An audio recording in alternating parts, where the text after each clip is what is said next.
Полезные для здоровья протеиновые батончики тоже делают в коме. Производит их ухтинское предприятие. Лакомство популярное, особенно среди тех, кто следит за своим здоровьем и весом. Или ограничивает себя в потреблении сахара. До недавнего времени о том, что в республике изготавливают и такой продукт, мало кто знал. Но время санкций – это период возможностей, а святое место пусто не бывает. Этим мы воспользовались ухтинские бизнесмены, отвоевывая у более раскрученных брендов покупателей. Виктория Науменко одной из первых попробовала батончики местного производства.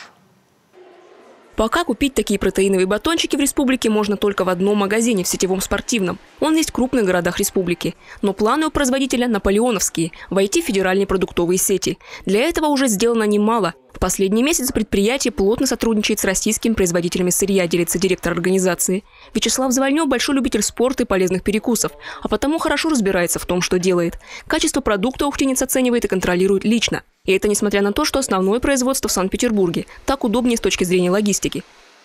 Основной ингредиент – это белок, протеин. Да? Мы использовали всегда европейские бренды. Сейчас перешли на российского производителя Молвест. Очень хорошего качества белок у него. В принципе, по цене он сейчас не дешевле европейского, одинаково. Но мы почему-то приняли для себя решение работать с российскими производителями и друг друга поддерживать. Есть в составе незаменимые ингредиенты иностранного производства. Изомальтолигосахарид, ароматизатор, стевия – это природный и полезный заменитель сахара. А потому сначала с ними были сложности, но буквально за месяц логистику выстроили. Более того, удалось даже закупить в лизинг на выгодных условиях новое оборудование и усовершенствовать производство. А это, в свою очередь, позволило расширить линейку. Теперь батончики выпускают и с начинкой. Первая партия в магазины уже поступила. Пока представлено только 3 вкуса. Но, как заверяет производитель, ассортимент будет расширяться. Производство молодое, продвигает свою продукцию в интернет-магазинах. А недавно получили ответ и от сетевиков.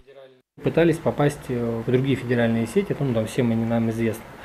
И, в принципе, никогда никакой обратной связи мы не получали. И связано это с событиями, не связано, но может быть связано с уходом каких-то производителей с рынка. Сейчас федеральные сети сами к нам обращаются, давайте нам коммерческое предложение, что вы нам можете предложить. По словам директора предприятия, это важный стимул и возможность для дальнейшего развития. Переговоры с федеральными сетями уже на стадии заключения контрактов. Уточняются только условия. Мы работаем и останавливаться не собираемся. Виктория Науменко, Павел Лагутин, телеканал Юрган, Ухта.